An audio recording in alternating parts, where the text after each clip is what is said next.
Oh, right, guys, we are going to be reacting to Geography Now Italy.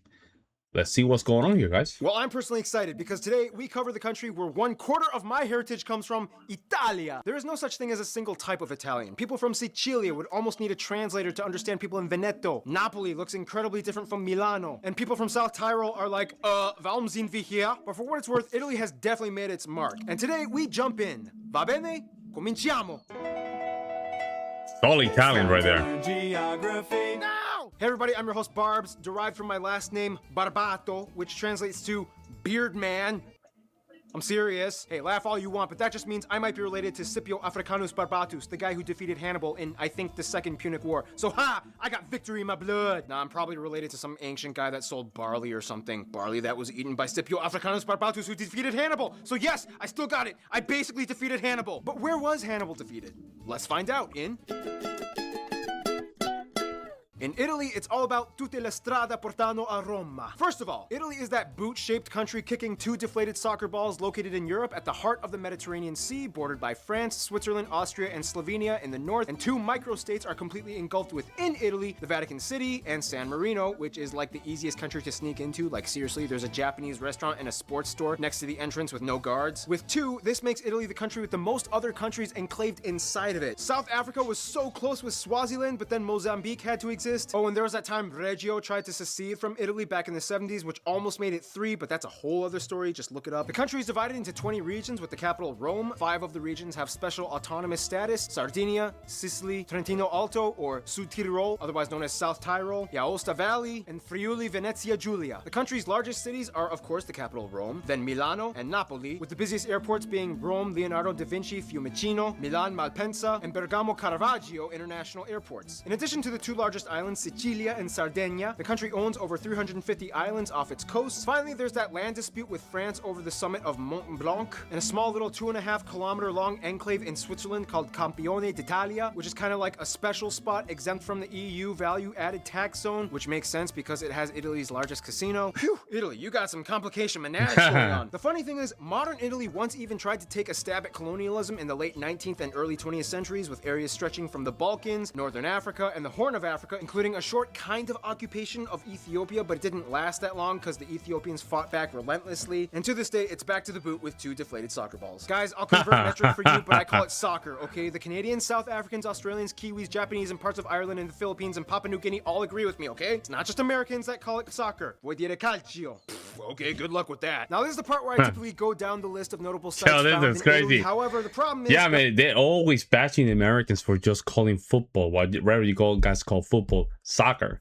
Like, clearly, there's all the countries they do call it soccer for some reason. Literally too many. I'm not even joking. Italy has more heritage sites than any other country in the world at over 50. We all know about the big guys, so I'm not going to mention most of them. Instead, through my extensive research, here are some obscure, lesser-known, yet equally fascinating spots worthy of noting. The dining table of Bilalante, the Bomarzo Horror Garden, what the hell? Chiapi, a theme park made of rides that require your own kinetic energy to operate, the necropolis of Banditaccia, La Scarzuola Monastery, the free wine fountain of Camino di San Tommaso. Let that just sink in. Free wine. The relics of Jesus' apostle St. Thomas, the geothermal waterfalls of Tuscany, the sunken city of Baia, the cliffside town of Sant'Agata de Goti, the sulfuric fields of Pozzuoli, that fortress built by that crazy guy, Urbania mummies, the Custino sword in the stone, the 9-layer maze of Villa Pisani, the road of 52 tunnels, the pyramid zone of Castello, the Incantado heads carved by a crazy guy. There's a lot of monuments made by crazy people. And of course, way too many castles, fortresses, churches, monasteries, museums, and ancient sites to list, but you get the point. Now let's blast off like a volcano, which Italy has, into the next segment, shall we? Okay.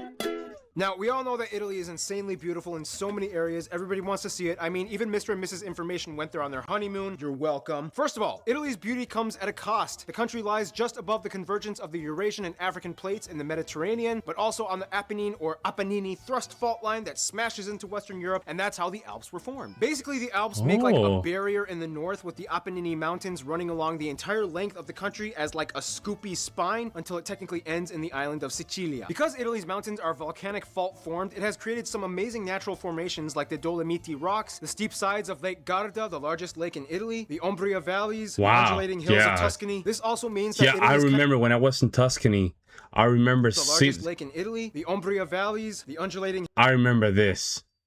And I remember I was on top of the hill, and I used to see the castles popping left and right. It was gorgeous. It was insane. Tuscany. This also means that Italy is kind of split in half east and west, with a major lush basin locked in the north that receives an abundance of fresh snow-capped water melt, creating rivers like the longest one, the Po River, located in the aptly named Po Valley. This valley extends about 650 kilometers, 400 miles, all the way from the French border to the Adriatic Sea, which ends at a little city you may have heard of called Venezia, or Venice. This also means that Italy is a volcanic country. To this day, there are about 30 volcanoes, 3 known active ones, Etna, Stromboli, and the famous Vesuvius, making it the most densely populated and potentially deadly volcanic region in the world. It's like, yeah, I know I could die, but oh man, the pizza here is totally worth it. Speaking of which, about a quarter of the land is arable, allowing them to grow lots of food. I'm sure you are fully aware of the typical Italian dishes. However, each region kind of specializes in a certain cuisine. In the north, you have foods like polenta, gnocchi, white truffles. Liguria has great more pesto. Germanic. In South Tyrol, you have Germanic-inspired dishes like noodle dumplings and strudel. In the center, you have things like lasagna, boar, artichokes, lamb, steak, gelato, pasta, which comes in over 600 variations. Indisputably, the best wine is in Toscana. The south is the pizza kingdom, and Napoli is like the capital. Sardinia is known for those cool cheese fritter dumpling things. Italy enjoys a mild Mediterranean climate, only snowing in the north and high altitude areas. Now, despite deforestation and pollution being an issue, and Venice flooding almost every year now, Italy is actually the most fauna biodiverse country in Europe, with over 57,000 species recorded. That's about a third of all European fauna. About 4,800 are endemic, like the Sardinian red deer, the Italian cave salamander, the alpine marmot, Marsican brown bear, the crested porcupine, and the national animal, the Italian wolf. Otherwise, as the 8th largest nominal GDP in the world and the 8th largest exporter, Italy's economy is heavily driven off of industry and production, specifically in luxury items. Major world-renowned companies like Fiat, Lamborghini, Ferrari, Maserati, Ducati, Pirelli, Armani, and Versace, Dolce & Gabbana, Gucci, and Prada are key players in keeping Italy afloat. In many ways, there's kind of like a sense of class that's almost expected with being Italian. No matter how intense things may get, you don't just waltz in here with your shoes unpolished. Which brings us to...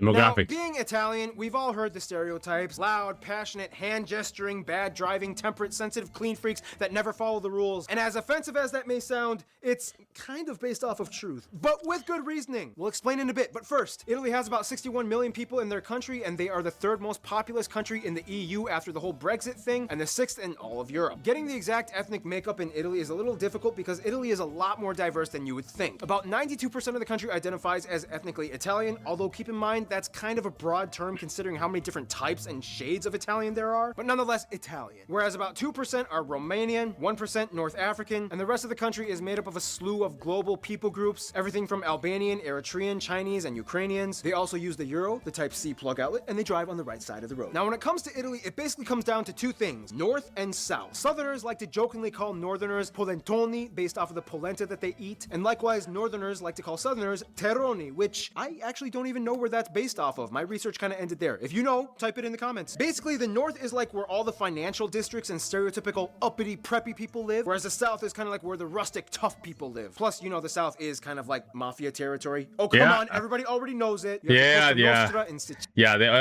knows that. This is where it is, man. Sicilia, Ndrangheta in Calabria, the Camorra in Campania, and the Sacra Corona Unita in Puglia. Don't worry though, if you visit as a tourist, you should be fine. It's not much of a big deal anymore. I mean, unless you start a mob war by yourself, nothing will pretty much happen. So, no starting mob wars, okay? Got it? Aww. There are so many different dialects and subgroups, like South Tyrol mostly speaks German, kind of. Aosta Valley speaks French, sort of. No, but seriously, the standard Italian language spoken and taught today is based off of the Florentine version of Tuscan Italian, which is kind of like an intermediate between the Gallo-Romance dialects of the north and the Italo-Dalmatian dialects of the south. This all happened because prior to Italian unification, the country was split between multiple kingdoms and states, each with their own semi-Latin based language, which made communication a little bit of a challenge. For example, in standard Italian, you might say di dove sei, but in Sicilian, di unisi. In standard, ciao, come stai, tutto bene? But in Venetian, come vale, tut ben? In standard, forchetta. In Lombard, Peru? This is one of the reasons why Italians attribute the creation of the famous Italian hand gestures. People this guy is good at what he does, man. He just putting things to perspective. Would travel barely 50 kilometers and find themselves in a hard to understand dialect region. So essentially they had to kind of get their point across fast. There's a saying that Italians have l'arte di arrangiarsi, or the art of arranging, which translates to something like the art of figuring it out on your own. When words fail, hands succeed. There's no specific code, but some generally accepted gestures include things like mi dispiace, sei pazzo, bere vino, bellissimo, delizioso, stai attento, ma cosa dici? Perfecto. And vai la corona. Speaking of societal background, that's crazy. say a specific code, but some generally accepted gestures include things like mi dispiace, sei pazzo, bere vino, bellissimo, delicioso, stai attento, ma cosa dici? Perfecto. And vai la corona. Speaking of societal background, we don't have enough time to explain the entire history of Italy, but in the quickest way I can put it, Etruscans, Romans, Christianity, ridiculous amount of separate kingdoms and feudal states, barbarian invasions, Byzantines, medieval kingdoms, Renaissance, Napoleonic invasions, Sardinia, Piedmont unifies Italy after 3 independence wars, or 4 depending on who you ask. Mass emigration to other countries begins, World War I, fascism, World War II, resistance movement, after war, economic boom, 2008 crisis, which brings us here today. Basically, the epicenter of ancient Rome was here, hence the capital being named Rome. Speaking of which, even though the Italian monarchy ended long ago, there are still 2 descendants that still exist today acting as heir apparents. The Catholic Church has played a major role in Italy even to this day. Almost every single town has at least one church. About 88% of the country identifies as Catholic, however, only a third say they are active practitioners on a weekly basis. And one of the reasons why Italy has made such a universal mark is partially because between the late 1800s and early 1900s, Italy experienced a mass emigration in which over the years, around 25 million left. This is considered the largest mass migration of contemporary times. Suddenly you have new communities of Italians all over the world in places like Brazil, Argentina, the US, UK, and France. Oh wow, this video is running long and I didn't even get to talk about the deadly Calcio Florentino game of Florence or the San... I watched that the first time years ago. I couldn't believe it. I might just react to that, man, because Maria delle Grazie Snake Festival, Opera Pupi in Sicilia. So many cool things, but we gotta move on. Some notable people either from Italy or of Italian descent might include people like Cicero, Michelangelo, Leonardo da Vinci, Dante Alighieri, Niccolo Machiavelli, Donatello, Caravaggio, Galileo Galilei, Christopher Columbus, Amerigo Vespucci, Marco Polo, Niccolo Paganini, Giuseppe Garibaldi, Luigi Pirandelli, lot of people, Federico man. Fellini, Luciano Pavarotti, Andrea Bocelli, Umberto Eco, Sofia Loren, Valentino Rossi, Roberto Baggio, Monica Bellucci, Silvio Berlusconi, Enzo Ferrari, Leo Messi, Donatello Versace, Giorgio Armani. Mainstream American artists of Italian descent might include so many stars like Frank Sinatra, Robert De Niro, Al Pacino, Sylvester Stallone, Leonardo DiCaprio, Steve Buscemi, Quentin Tarantino, Ariana Grande, Lady Gaga. Even Nicolas Cage has some Italian in him. Again, Italian people have such a strong and solid history and culture, but what does the rest of the world think of them? And what do they think about their neighbors? Well, that brings us to... Friend Zone. Italy is a really great guy once you get to know him, but that's just the thing. You gotta warm up to them, al dente style. First of all, France is like their best frenemy. They smile at each other, but secretly they're always trying to compete with who has the highest class and elegance. They also hate the fact that France has Leonardo da Vinci's Mona Lisa. Nonetheless, with historical bumps like World War II, they still cooperate well today. Argentina is like their adoptive daughter that they sent to Spanish boarding school, but they still fiercely refuse to make friends with their neighbors. As mentioned in the Argentina video, the majority and largest demographic of people in Argentina have Italian heritage, and they love doing business with Italy. Malta and San Marino are kind of seen as like their little sons that they love helping out, even though San Marino is like way older than the modern unified state of Italy, but that's besides the point. They think it's cute how Malta speaks their own language that kind of incorporates Italian words, and San Marino is like their good luck charm, who more or less has always been peaceful and drama-free since the 4th century. Of course, the Vatican is like a unique player that they pay their respects to, but will not give the opportunity to raise another empire, and hence they keep them confined to the Basilica grounds. In terms of their best friends though, literally every Italian I talked to has said the exact same 2 countries, Greece and Spain. As mentioned in the Greece episode, they live by the una faccia una razza. Well, they speak because they very similar culturally. Rule. One face, one race. These 3 countries make the trinity of the Mediterranean. You know it's going to be a good time when you put a Spaniard and a Greek and Italian in the same room. Nothing can stop them. They own the seas, they trade, they share stories, they drink together, they marry the crap out of each other. In conclusion, for centuries, Italy has been a beacon of art, literature, fashion, architecture, history, religion, cuisine, traditions, and landmarks to the rest of the world. And personally, I'm proud to be a part of it. But most importantly, I'm proud that my barley-selling bearded ancestors basically killed Hannibal and saved the universe. And I get to take like at least 40% of their credit. So basically, I saved the universe. Totally true, not made up, 100% fact. Stay tuned, the Ivory Coast is coming up next. Nice job, bro. They're a great video, man. Hey, shout out to the Italians, man. Especially when it comes down to music, classical music. Oof. They in opera, they bel canto, all these great composers, especially in Baroque period. Like you had the